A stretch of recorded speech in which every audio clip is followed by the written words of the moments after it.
नमस्कार बच्चों, मैं सुनील बिश्नोई। स्वागत है नवोदय अकेडमी अबोहर में। तो आज इस वीडियो के माध्यम से हम पढ़ेंगे HCF और LCM यानी कि लघुत्तम समावर्तक और महत्तम समावर्तक के बारे में ये वीडियो होने वाला है कि आखिर में LCM और HCF क्या है, किस तरीके से हम इनको निकाल सकते हैं, कैसे हम इनको फटाफट निकाल सकते हैं। अगर कोई भी संख्या हमें पूछे कि इसका LCM निकालो, HCF निकालो, तो वो हम कैसे निकालेंगे और क्या होते हैं, इनके बारे में आज डिटेल में ये पूरा वीडियो होने वाला है। तो लगातार पूरा वीडियो ज़रूर देखें और कुछ नोट्स अगर आपको इम्पोर्टेंट लगे तो वो भी आप अपने साथ में बनाते जाएं। तो चलिए बिना किसी देरी से शुरू करते हैं और समझते हैं कि LCM क्या है। तो जैसे आप यहाँ पे देख रहे हैं लघुत्तम समावर्तक, तो लघुत्तम समावर्तक को इंग्लिश में हम बोल सकते हैं LCM और हिंदी में आप कह सकते हैं लघुत्तम समावर्तक, या फिर शॉर्ट में आप इसको LCM भी बोल सकते हैं। ठीक है, तो ये क्या है कि दो या दो से अधिक संख्याओं का लघुत्तम समावर्तक। ठीक है, कि जब भी LCM हमें पूछेगा तो या तो दो संख्याएं होंगी या दो से ज़्यादा भी हो सकती है, यानी कि कभी भी हमें एक संख्या का LCM नहीं पूछा जाएगा। ये या तो हमें दो या दो से अधिक संख्याओं का लघुत्तम समावर्तक, या फिर शॉर्ट में हम इसको बोल सकते हैं LCM। अब ये क्या है, वह छोटी से छोटी संख्या है जो दी गई संख्याओं से पूरी बार विभाजित हो जाए या शेषफल कुछ ना बचे।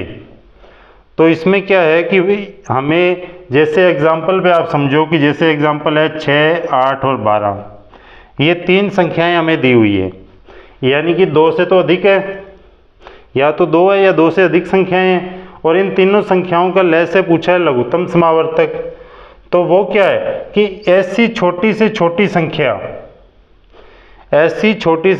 संख्या जिस संख्या को इन तीनों से भाग दे सकें, वो संख्या हमें बतानी है कि कौन सी है जिस संख्या से हम इन तीनों को पूरी तरह भाग दे सकें। तो अगर हम यहाँ पे एग्जाम्पल देखो कि यहाँ पे तीन संख्याएं हैं 24, 48 और 72, यानी कि ये तीनों संख्याएं ही ऐसी है जिससे हम तीनों को 6 से, 8 से और 12 से भाग दे सकते हैं। लेकिन इसमें सबसे छोटी कौन सी है? सबसे छोटी है 24। तो हम कहेंगे कि 6, 8, 12 का जो LCM है वो कितना है? 24। तो यहाँ पे क्या है कि अगर इन 24 को हमें 6, 8, 12 तीनों से भाग करें तो पूरी तरह भाग चली जाएगी, कोई शेषफल भी नहीं बचेगा। ठीक है, और दूसरा क्या है कि वह छोटी से छोटी संख्या भी है, तो इसको हम बोलते हैं LCM। अगर LCM निकालना हो तो हमें हमेशा याद रखना है, हमें वही संख्या बतानी है जिस संख्या से दी गई संख्याओं से पूरी तरह भाग दें तो चला जाए और कोई शेषफल ना बचे, और वो सबसे छोटी संख्या हो। यानी कि ऐसी बहुत सारी संख्या हो सकती है उन संख्याओं को इन तीनों से भाग दे सकते हैं, लेकिन उन बहुत सारी संख्याओं में हमें सबसे छोटी संख्या बतानी है। तो वो छोटी संख्या जैसे एग्जाम्पल पे 3 ये संख्याएं हैं, सबसे छोटी है 24, तो हम कहेंगे कि इनका LCM है 24। ठीक है, अब इसके अलग अलग तरीके हैं कि ये जो 24 संख्या है, ये संख्या हमने कैसे निकाली, इनको किस किस तरीक़ों से आप निकाल सकते हैं, तो वो हम आगे समझते हैं। तो इसको जैसे आप यहाँ पे देखो कि LCM याद करने की विधियाँ, तो LCM कितने तरीक़ों से पता कर सकते हैं? LCM दो तरीक़ों से हम निकाल सकते हैं, भाग विधि और गुणनखंड विधि। अब ये विधियाँ बहुत इंपॉर्टेंट है, इनके नाम आपको याद रखने हैं। कितनी विधियों से हम निकाल सकते हैं वो भी आपको पता होना चाहिए। इस पर क्वेश्चन आ सकते हैं कि भाग LCM कितनी विधियों से निकाला जाता है, LCM की विधियों के नाम लिखो, या 4 विधियाँ आपको लिखी हुई आ गई और आपको उससे पूछ लें कि कौन सी विधि सही है जिससे हम LCM निकाल सकते हैं। तो विधियों के नाम, विधियों की संख्या, ये आपको पता होनी चाहिए कौन कौन सी विधियां हैं, भाग विधि और गुणनखंड विधि। इन दोनों विधियों से हम निकाल सकते हैं LCM को। अब ये विधियां कैसे हैं और कैसे हम इनसे निकालेंगे वो हम आगे एक एक करके समझते हैं। तो जैसे आप देखो कि पहली विधि है भाग विधि। अब भाग विधि आ गई हमारे पास, और भाग विधि से हमें पूछ लिया कि ये तीन संख्याएं हैं 16, 24 और 36, और 4 है 54। इन चारों का निकालो LCM, इन चारों का LCM निकालो। और वो कैसे निकालना है? भाग विधि से। तो इसमें हमें ध्यान रखना है कि हमें क्या करना है, ये चारों संख्याएं ऐसे लिख लेनी है 16, फिर कोमा लगा के दूसरी संख्या, फिर कोमा लगा के तीसरी संख्या, फिर कोमा लगा के चौथी संख्या। ऐसे लिख लिया, यानी कि 2, 3 जितनी भी संख्याएं हैं उनको ऐसे लिख लो कोमा लगा के। फिर एक सीधी लाइन मारो और एक लाइन ऐसे लगा दो, यहाँ तक कर लेंगे। उसके बाद में एक चीज़ आप याद रखो कि एक अभाज्य संख्याएं होती है, जैसे 2, 3, 5, 7, 11, ऐसे जितनी भी अभाज्य संख्याएं हैं, उन अभाज्य संख्याओं में हमें इनके गुणनखंड निकालने हैं। यानी कि सबसे पहले ये जो संख्याएं हैं, सबसे छोटी संख्या कौन सी है? अभाज्य 2। तो हम देखेंगे कि ये क्या 2 से भाग जा रही है ये संख्याएं? तो ये जा रही है, तो हम क्या करेंगे? 2 से भाग देंगे सारी संख्याओं को। जो जा रही है भाग उनको भाग देंगे, जो नहीं जाती है उनको वैसे का वैसे लिख देंगे। तो जैसे 16 को अगर 2 से भाग करते हैं तो कितना आएगा? 8। 24 को 2 से भाग करेंगे कितना आएगा? 12। 36 को 2 से भाग करेंगे कितना आएगा? 18। 54 को 2 से भाग करेंगे कितना आ जाएगा? 27। अब फिर लाइन मार दो, फिर दोबारा 2 से देखो, 2 से भाग जाएगा, 4 दूनी 8, 6 दूनी 12, 9 दूनी 18। अब जो 27 है वो 2 से भाग नहीं जाएगा, नहीं जाएगा तो हम क्या करेंगे? 27 को 27 ही लिख देंगे। फिर लाइन मार दो, अब फिर 2 पे देखो, 4 को 2 से भाग करेंगे 2, 6 को 2 से भाग करेंगे 3, 9 को 2 से भाग जाएगा, 9 बाद 2 से भाग नहीं जाएगा। ऐसे ही 27 भी 2 से भाग नहीं जाएगा। तो जब नहीं जा रहा है तो हम इनको ऐसे का ऐसे ही ये संख्याएं लिख देंगे। ठीक है। अब फिर 2 से देखो, जब तक छोटी संख्या से भाग जा रहा है हमें करते रहना है। जब छोटी से नहीं जाएगा तब हम बड़ी संख्या की तरफ बढ़ेंगे, यानी कि जब 2 से नहीं जाएगा तब हम 3 पे ट्राई करेंगे, जब 3 से नहीं जाएगा तो हम 5 पे ट्राई करेंगे। ऐसे हमें आगे बढ़ते रहना है। तो अब आप देखो कि फिर 2 पे जा रहा है, तो 2 एकम 2, फिर 3 2 से भाग नहीं जाएगा, 9 भी नहीं जाएगा और 27 भी नहीं जाएगा। तो ये ऐसे के ऐसे ही हम यहाँ पे लिख देंगे, 3 9 27। अब देखो कि 2 पे तो नहीं जा रही है कोई भी संख्या। जब 2 पे नहीं जा रही है तो हम क्या करेंगे? 3 पे भाग करके देखेंगे, तो 3 पे जाएगी, तो 1 है तो 1 का तो 1 लिख देंगे। 3 को 3 से भाग करेंगे कितना आएगा? 1। 9 को 3 से भाग करेंगे कितना आएगा? 3। 27 को 3 से भाग करेंगे कितना आ जाएगा? 9। अब फिर 3 पे देखो, 1 का 1, 1 का 1, 3 को 3 से भाग करेंगे 1, 9 को 3 से भाग करेंगे कितना आ जाएगा? 3। फिर देखो 3 पे, 1 का 1, 1 का 1, 1 का 1, 3 को 3 से भाग करेंगे 1। यानी कि जितनी भी संख्याएं हों उनके जब तक लास्ट में 1 1 1 1 नहीं आ जाता सबका, तब तक हमें इनके गुणनखंड बनाते हुए रहना है। अब ये सारे गुणनखंड हमारे पास निकल के आ गए। कौन सी विधि से? भाग विधि से।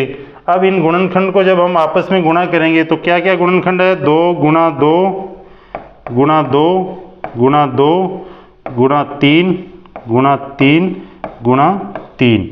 अब इनको आपस में गुणा कर लेना है। 2 को 2 से करेंगे, 2 दूनी 4, 4 दूनी 8, 8 दूनी 16, 16 तिया 48, 48 तिया 144, 144 तिया 432 आ जाएगा। यानी कि जो 432 है ये क्या है? ये एलसीएम है। ये छोटी से छोटी संख्या ऐसी है, इस संख्या को अगर हम इन चारों संख्याओं से भाग दें तो ये संख्या पूरी तरह भाग चली जाएगी। तो ये वो छोटी से छोटी संख्या है, यानी कि क्या है? एलसीएम। एलसीएम को हिंदी में बोल सकते हैं लैसे या लघुत्तम समावर्तक, और फुल फॉर्म एलसीएम की क्या होती है? Lowest common factor. ठीक है। एलसीएम मतलब लोवेस्ट कॉमन फैक्टर, यानी कि ये सबसे छोटी लोवेस्ट संख्या है जिस संख्या को इन चारों संख्याओं से भाग हम दे सकते हैं और पूरी तरह भाग चली जाएगी।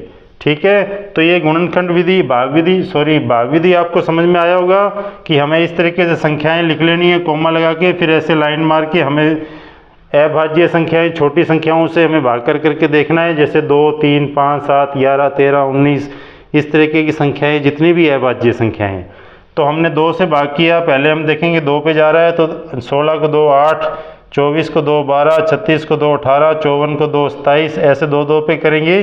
फिर यहाँ पे देखो कि अभी हमारे पास संख्या आ गई कि 1, 3, 9, 27, अब ये 2 पे भाग नहीं जा रहा है तो हम 3 पे देखेंगे, फिर 3 पे ये भाग चला जाएगा, तो लास्ट में 1, 1 आ जाना चाहिए सारी संख्याओं के। और ये जो गुणनखंड आ रहे हैं इनको जब हम आपस में गुणा करेंगे, यानी कि 2 को 2 से करेंगे 4 आ जाएगा, 4 को 2 से करेंगे 8 आ जाएगा, 8 को 2 से करेंगे 16 आ जाएगा, 16 को 3 से गुणा करेंगे 48 आएगा, 48 को 3 से गुणा करेंगे 144 आएगा, 144 को 3 से करेंगे तो 432 आ जाएगा। ठीक है, तो ये जो 432 है ये क्या है, ये है हमारा एलसीएम। तो भाग विधि से हम इस तरीके से एलसीएम निकाल सकते हैं। अब आगे देखते हैं इसकी दूसरी विधि। दूसरी विधि आप देखो कि क्या है, गुणनखंड विधि। अब गुणनखंड विधि में हमें क्या करना है, गुणनखंड विधि में हमें इन चारों संख्याओं के गुणनखंड निकाल लेने अलग अलग।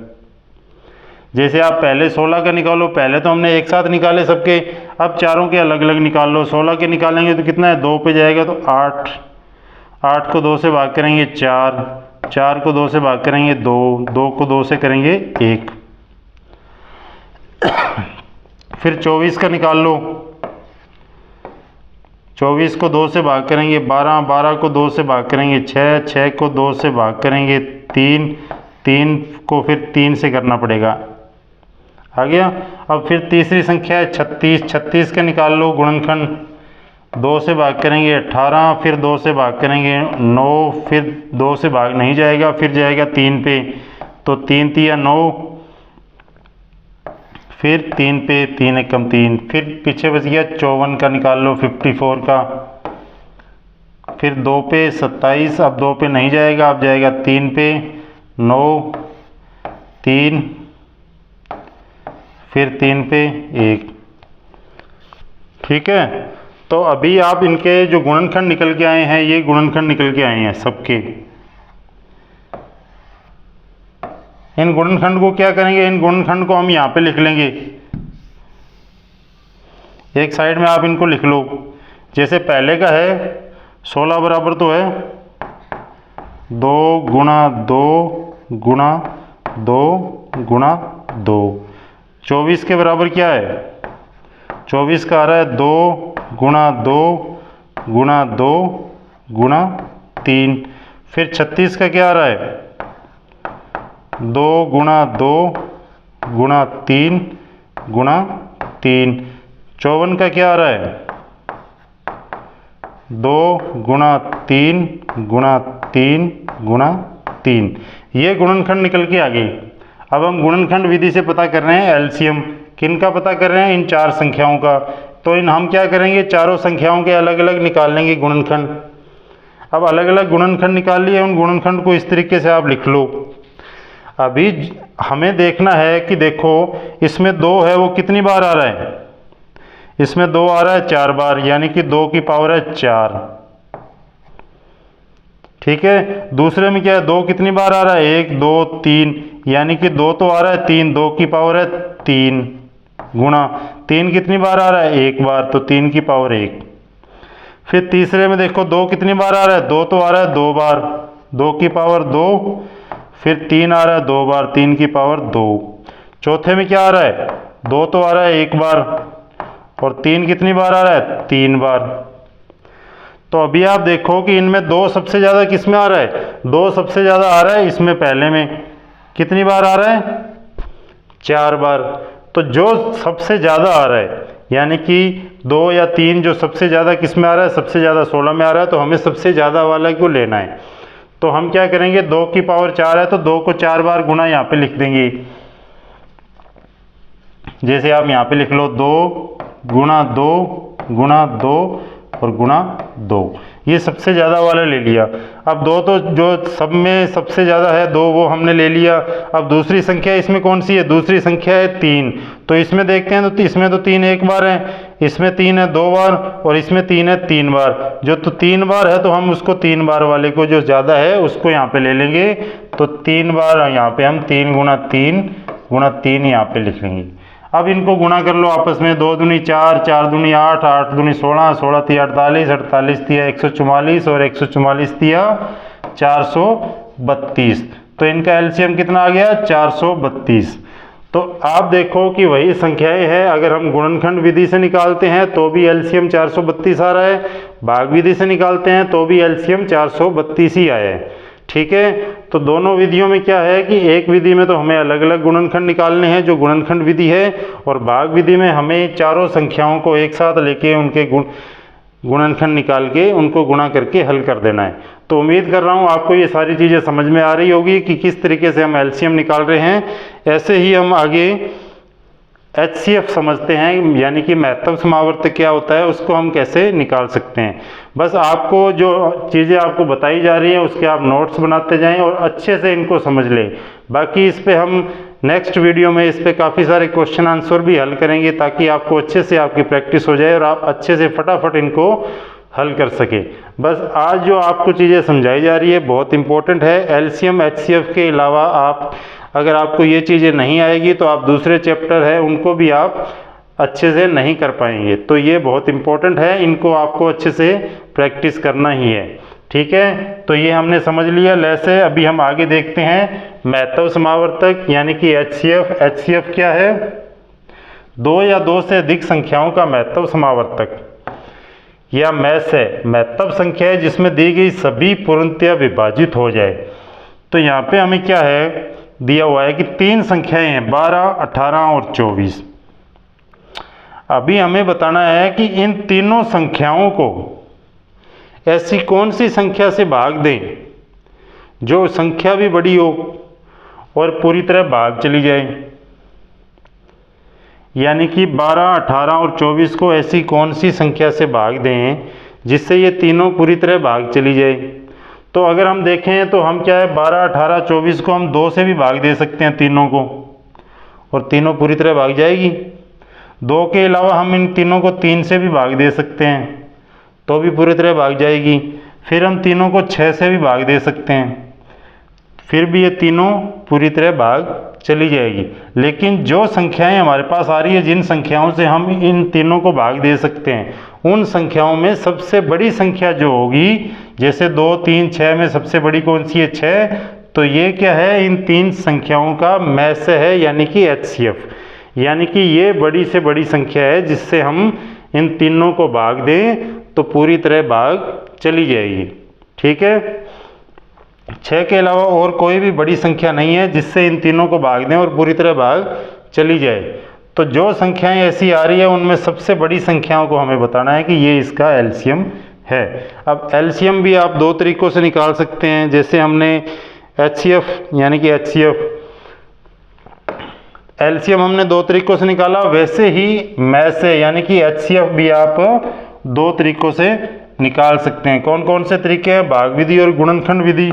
विधियों के नाम वही हैं और विधियां भी कितनी हैं? 2 ही है। अब इनमें अलग क्या है, यानी कि एलसीएम और एचसीएफ में अलग क्या है, कैसे अलग अलग है विधियां, वो हम समझते हैं। तो आप देखो कि भाग विधि, जैसे अगर हमें भाग विधि से निकालना हो 12, 18 और 24, भाग विधि से हमें मैस से निकालना हो, एचसीएफ निकालना हो, तो हम कैसे निकालेंगे? तो इसमें हमेशा ध्यान रखना है कि जो तीन संख्याएं हमें दी हुई है, 3 भी हो सकती है, 2 भी हो सकती है, 4, 5, ठीक है, मतलब 2 से ज़्यादा होगी, या तो 2 होगी या 2 से ज़्यादा संख्याएं होगी। तो उनका अगर हमें मैस से निकालना हो तो हमें क्या करना है, उन संख्याओं में देखना है कि जो सबसे छोटी संख्या कौन सी है। तो इन तीनों में सबसे छोटी कौन सी है? 12। इस सबसे छोटी संख्या से हमें भाग देना है। किसको भाग देना है? जो 2 संख्याएं बच गई उनमें छोटी कौन सी है? 18 और 24 बचा है, 18 और 24 में छोटा है 18। तो हम क्या करेंगे, छोटी संख्या से जो 2 संख्याएं बची है उनमें छोटी संख्याओं को भाग देंगे 12 से, तो 12 एकम 12 और पीछे बच जाएगा 6। अब ये 6 शेषफल बच गया, अब आगे भाग नहीं जा रहा है। तो अब हम क्या करेंगे, हमने 18 को भाग दे दिया, लेकिन अब ये 2 संख्याएं बच गई जिनको हमने भाग नहीं दिया है। तो अब हम क्या करेंगे, इन दोनों में छोटी कौन सी है? 12। तो हम क्या करेंगे, यहाँ पे ले लेंगे 12 को भाग देंगे किससे? ये 6 से। तो ये 6 दूनी 12, पूरी तरह भाग चला गया। अब 18 को भी हमने भाग दे दिया, 12 को भी दे दिया, अब हमारे पास बचा है 24। तो 24 को हमें भाग देना है, किससे भाग देंगे 24 को? जिस अंक संख्या से हमने लास्ट में भाग दिया और पूरी तरह भाग गया है, किससे गया है 6 से, तो हम 6 को भाग देंगे किससे 24 को भाग देंगे 6 से, तो 6 चौका 24, यानी कि पूरा भाग चला गया है। जब ऐसी संख्या आ जाए जिससे लास्ट में पूरा भाग चला जाए तो उस संख्या को क्या कहते हैं, वो संख्या है इनका मैस है, यानी कि HCF। तो भाग विधि से बिल्कुल आसान है, छोटी संख्या से भाग देना है बड़ी संख्या को, फिर भाग देना है उससे बड़ी संख्या को, जो शेषफल बच जाता है उसको आगे भाग देते रहना है। ठीक है, तो इस तरीके से आप इनको कर सकते हैं भाग विधि में। दूसरा इसमें है गुणनखंड विधि। गुणनखंड विधि में हम HCF कैसे निकालेंगे, जैसे वही संख्या है हमारे पास 12, 18 और 24 और हमें निकालना है गुणनखंड विधि से। तो गुणनखंड हमने अभी देखा है कि कैसे निकालते हैं, तो हम तीनों के गुणनखंड निकाल लेंगे अलग अलग। 12 को 2 से भाग करेंगे 6, 6 को 2 से भाग करेंगे 3, फिर 3 को 3 से करेंगे 1। फिर निकाल लेते हैं 18 के, 18 को 2 से भाग करेंगे 9, फिर 9 को 3 से भाग करेंगे 3, फिर 3 को 3 से करेंगे 1। फिर निकाल लेते हैं 24 के, 2 से भाग करेंगे 12, फिर 2 से भाग करेंगे 6, फिर 2 से भाग करेंगे 3, फिर 3 से भाग करेंगे 1। यानी कि ये गुणनखंड हमारे पास निकल के आ रहे हैं। तो इन गुणनखंड को हमें क्या करना है, आप यहाँ पे इनको लिख लो। जैसे 12 के बराबर क्या है, 2 गुणा 2 गुणा 3, और 18 के बराबर में क्या है, 2 गुणा 3 गुणा 3। 24 के बराबर में क्या है, 2 गुणा 2 गुणा 2 गुणा 3। जब इस तरह के गुणनखंड आ जाए और हमें HCF निकालना हो तो हम पहले तो तीनों संख्याओं के अलग अलग निकाल लिए गुणनखंड, फिर उन गुणनखंड को ऐसे हम लिख लेंगे। अब हमें क्या करना है, जो गुणनखंड इन तीनों में है उसमें से एक कॉमन गुणनखंड हमें लेना है। अब यहाँ पे देखो कि 2 इसके अंदर भी है, इसमें भी है और इसमें भी है, यानी कि 2 तीनों में है, तो हम तीनों का एक कॉमन ले लेंगे 2। फिर दूसरी संख्या है इसमें 2, लेकिन इसके अंदर नहीं है, इसमें है, तीनों में तो नहीं है ना, यानी कि 2 में है लेकिन इसके अंदर नहीं है, तो इसको हम नहीं लेंगे। फिर देखो 3 इसमें है, इसमें भी है और इसमें भी है, यानी कि तीनों में है, तो एक हम ले लेंगे 3। अब ऊपर वाली तीनों संख्याएं पूरी होगी, अब ऊपर वाले में कोई संख्या नहीं बची है, नीचे वालों में है तो उनको छोड़ देना है। यानी कि जितनी भी संख्याएं हैं उनके सभी में गुणनखंड होने चाहिए कॉमन। तो अगर सब में है तो उसमें से हमने एक कॉमन ले लिया 2 और 3, जब इनको दो आपस में गुणा करेंगे तो कितना आ जाएगा 6। तो हम कह सकते हैं कि 12, 18 और 24 का जो HCF जो मैस है वो कितना है 6। ठीक है, ये विधि भी बहुत आसान है जिससे आप फटाफट हल कर सकते हैं। तो आज इस वीडियो के माध्यम से हमने समझा कि HCF क्या है, LCM क्या है और कितनी विधियों से हम निकाल सकते हैं, कैसे अलग अलग विधियों से हम उनको निकालेंगे। तो इसके बारे में आज हमने पढ़ा। नेक्स्ट वीडियो में हम इसके बारे में और डिटेल में चर्चा करेंगे कि और किस तरह के क्वेश्चन इस पे आएंगे, बिनों के HCF कैसे निकाल सकते हैं, ऐसी डीप में और संपूर्ण जानकारी नेक्स्ट वीडियो में पढ़ेंगे। तो आज के लिए इतना ही, थैंक यू।